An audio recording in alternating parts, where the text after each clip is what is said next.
तो जब अमेरिका का नाम आता है तो दिमाग में क्या आता है? अवसरों की भूमि, एक ग्लोबल सुपर पावर, है ना? लेकिन क्या इस चमकती हुई तस्वीर के पीछे की कहानी भी उतनी ही रोशन है? आज हम सोर्स मटेरियल के आधार पर अमेरिका की कुछ जटिल और अक्सर छिपी सच्चाइयों पर एक नजर डालेंगे। सोचिए, अमेरिका, दिमाग में आता है बड़ी बड़ी इमारतें, स्टैच्यू ऑफ लिबर्टी और एक ऐसी जगह जहां सपने पूरे होते हैं, है ना? यही वो इमेज है जो पूरी दुनिया में फेमस है। पर सवाल यह है कि क्या यही पूरी सच्चाई है या फिर ये कहानी का सिर्फ एक पहलू है?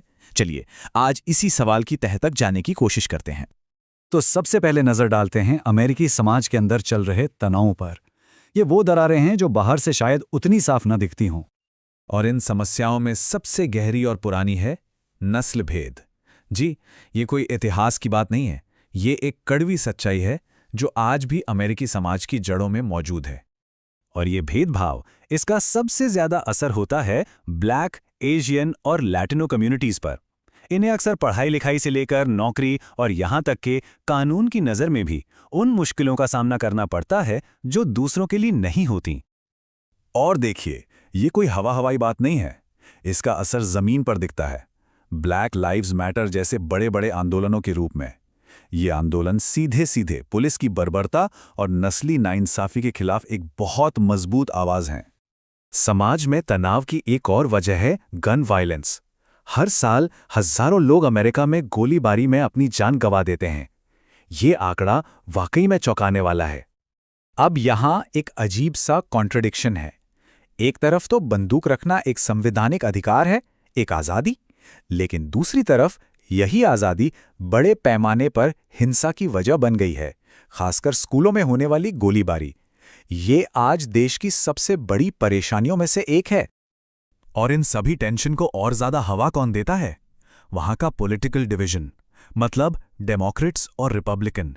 इन दो पार्टियों के बीच की खाई इतनी गहरी हो चुकी है कि ये अब सिर्फ विचारों का मतभेद नहीं रहा, बल्कि ये समाज में एक दूसरे के लिए नफरत और असहिष्णुता में बदलता जा रहा है। अच्छा, समाज की बात तो हो गई, अब जरा अमेरिकन ड्रीम की हकीकत को भी देख लेते हैं। वो सपना जो कहता है कि मेहनत से कोई भी अमीर और कामयाब हो सकता है, उसकी जमीनी सच्चाई क्या है? यहाँ की आर्थिक असमानता की तस्वीर एकदम साफ है। एक तरफ मुट्ठी भर अरबपति हैं जिनकी दौलत का कोई हिसाब नहीं, और दूसरी तरफ लाखों लोग हैं जो गरीबी, बेरोजगारी और यहाँ तक कि बेघर होने की मार झेल रहे हैं। अमीर और गरीब के बीच का फासला बहुत ज्यादा बढ़ गया है। और ये सिर्फ नंबरों की बात नहीं है। अमेरिका के बड़े बड़े शहरों में सड़कों पर टेंट में रहते लोग अब एक आम नज़ारा बन चुके हैं। ये इस आर्थिक असमानता का एक जीता जागता और सच कहूं तो बहुत दुखद सबूत है। इस आर्थिक दबाव के साथ साथ एक और बहुत बड़े संकट ने अमेरिका को अपनी चपेट में ले रखा है, और वो है ओपियोइड क्राइसिस। ये ओपियोइड ड्रग्स की लत से पैदा हुआ एक ऐसा हेल्थ इमरजेंसी है जिसने सचमुच लाखों लोगों की जिंदगी छीन ली है। और ये ओपियोइड संकट अकेला नहीं आता, इसके साथ साथ ड्रग्स की दूसरी लतें, डिप्रेशन, एंग्जाइटी, अकेलापन और सुसाइडल टेंडेंसीज जैसी मेंटल हेल्थ से जुड़ी परेशानियां भी बहुत तेजी से बढ़ रही हैं। ये सारी चीजें कहीं ना कहीं एक दूसरे से जुड़ी हुई हैं। सोचिए, इन सबका सबसे ज्यादा असर किस पे पड़ रहा है? युवाओं पर। एक विश्लेषण के मुताबिक कई अमेरिकी युवा आज तनाव, असुरक्षा और अपने भविष्य को लेकर एक गहरे डर के साए में जी रहे हैं। तो अब आते हैं हमारे आखिरी हिस्से पर। यहाँ हम देखेंगे कि अमेरिका जो दुनिया को दिखाता है और जो वो असल में करता है, उसमें कितना फर्क है। मतलब उसके आदर्श और उसके एक्शन के बीच का विरोधाभास।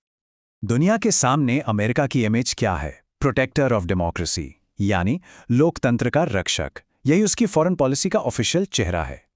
लेकिन इस ऑफिशियल चेहरे के पीछे की कहानी कुछ और ही है। एक लंबा इतिहास है दूसरे देशों में दखलंदाजी का। वियतनाम, इराक, अफगानिस्तान, ये तो बस कुछ नाम हैं। ये वो जगह हैं जहां अमेरिकी दखल की वजह से लाखों लोगों की जानें गईं और पूरे पूरे देश अस्थिर हो गए। तो जो क्रिटिक्स हैं उनका कहना है कि ये जो दखलंदाजी होती है वो असल में लोकतंत्र को बचाने के लिए नहीं होती, बल्कि इसके पीछे अमेरिका के अपने राष्ट्रीय और आर्थिक हित होते हैं, जैसे कि तेल पर कंट्रोल या किसी खास इलाके में अपना दबदबा बनाना। तो इससे एक बात समझ में आती है, शायद असली ताकत अपनी कमियों को छिपाने में नहीं बल्कि उनका सामना करने में है। किसी भी देश के लिए अपनी डार्क साइड को पहचानना और उसे बदलने की कोशिश करना, यही उसकी असली मजबूती है। और ये सब हमें एक बहुत बड़े सवाल पर लाकर खड़ा कर देता है कि क्या कोई भी देश, चाहे वो कितना भी ताकतवर क्यों ना हो, अपनी इतनी गहरी और उलझी हुई चुनौतियों से सच में पार पा सकता है? ये एक ऐसा सवाल है जिस पर सोचना बहुत जरूरी है।